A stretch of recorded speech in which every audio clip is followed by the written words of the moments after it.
180-Day Loop, Episode 29. Don't trust the thrust. First full day in Canada, we woke up to a simply glorious morning. We were glad we'd made the decision to go ahead and travel across Lake Ontario, because now, this morning, this day was as good as boating day gets. First definite difference that we noticed were these flocks of white birds everywhere.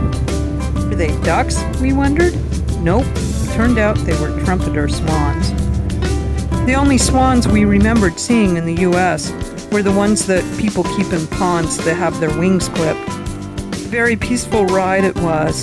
We were on our way to the port of Trent Marina. Next, of course, we noticed the beautiful crystal clear water and the sailboats. People were really sailing. We arrived at the port of Trent Marina, where weather would dictate that we would stay a couple of days.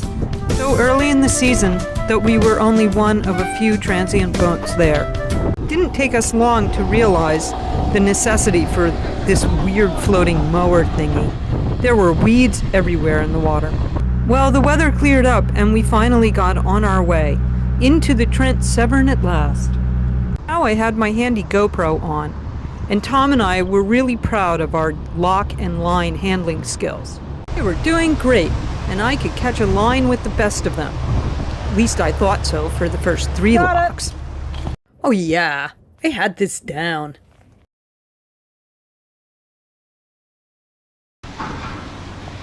It was when we entered the 4th lock of the day that our troubles began. Dang, I missed it. Oh, crud, I missed the next one too. I took another try, and I missed it. This was getting a little frustrating. What the heck was going on? Tom backed the boat up, and we took another run at it. Got that one. Finally, I got it. I caught the lock line. Wait, Tom! But I couldn't hold it. What? The boat was being pulled away from the wall. Into the drink the boat hook went. Fortunately, Tom was able to fish it out with our other boat hook. Don't forget, on a boat, it's good to have a spare everything. As we proceeded to the wall where we planned to tie up for the night, I asked Tom, "What the heck happened back there?" He grimaced. Darn it, the bow thruster's not working right again. At least it wasn't me. See, I'm good at tying things up. Got it! We wondered. Maybe some of those weeds that they were mowing for at Trent got caught up in our thruster props. Fortunately, I'd kind of mastered the perfect tool to investigate this. Well, we strapped that sucker onto the boat hook and shoved it underwater to have a look. Oh, crud! The tunnel was completely clear of weeds. Once again, Tom found himself performing thruster surgery. This time, maybe we needed some help from a motor mechanic.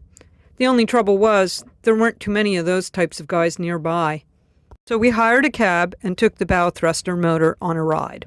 Guys needed a little time to look at the motor, so we wound up spending another day there at the lock wall. Took a long cab ride back to the boat. Spent the night, then got up and took another cab ride back to the motor. Well, it looked pretty good, and the guys swore that it was in good working order. Then another long cab ride back to the boat. At least we got to see some pretty cool countryside. I really liked this guy's birdhouse house. Back on Molly, Tom reinstalled the bow thruster motor and fired it up. Ooh, success!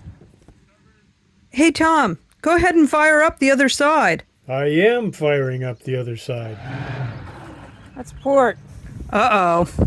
It's clear to Tom that more investigation was needed. We watched a video on how to troubleshoot it. You jumpered the solenoid, and hey, it ran both sides when you jumpered the solenoid. And you jumpered the control box, and only one side ran when you jumpered the control box. Of course, one of the instructions said, whatever you do, don't touch the jumper to the black wire or you'll ruin it. So that was a little scary.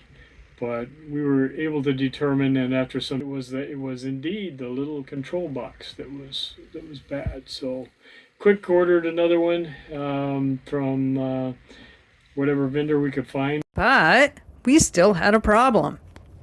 It's Tom to come up with the solution.